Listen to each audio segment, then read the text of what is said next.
मैं बहुत परेशान हूं, बहुत हैरान हूं कि इमरान खान साहब और उनकी जो काबीना है, ये जो पुराने प्लेयर से भरी हुई है और ये जो अपॉर्चुनिस्ट पॉलिटिशियन नए नए इनकी से भरी हुई है, इनकी जो इनकॉम्पिटेंट टीम है, इन्होंने अभी ये ऐलान किया है कि पीआईए और प्रिंट कॉर्पोरेशन जो है उसकी ट्रेड यूनियंस को ये खत्म कर रहे हैं।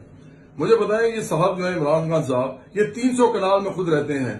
इनकी जो बहन है उन्होंने अपनी जायदाद जो है जाहिर नहीं की थी और खरबों रुपया उन्होंने कमा लिया, पता नहीं कैसे कमा लिया है। और इस मुल्क के अंदर ये इमरान खान साहब जो है ये पख्तूनख्वा में कितनी तनख्वाह देते थे? मिनिमम वेज 15,000 रुपया, 15,000 मिलती नहीं थी। और अभी भी ये प्राइम मिनिस्टर बनने के बाद भी सारे सूबों में यही हाल है। तो मुझे बताएं, आपने क्या करना है और इस मुल्क के मजदूर का क्या हाल करना है? वो ट्रेड यूनियन भी नहीं बनाएगा, वो अपने हकूक के लिए कैसे आवाज उठाएगा? वो कैसे बताएगा कि मेरा इस तनख्वाह में, इस उजरत में, इस इनकम में, इस आमदनी में गुजारा नहीं होता?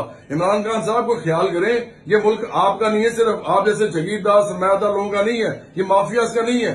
ये मुल्क इस मुल्क के मजदूरों, किसानों का भी है, मिडिल क्लास का भी है, ये इस मुल्क के सफेद पोशों का भी है। तो अपना ख्याल करें।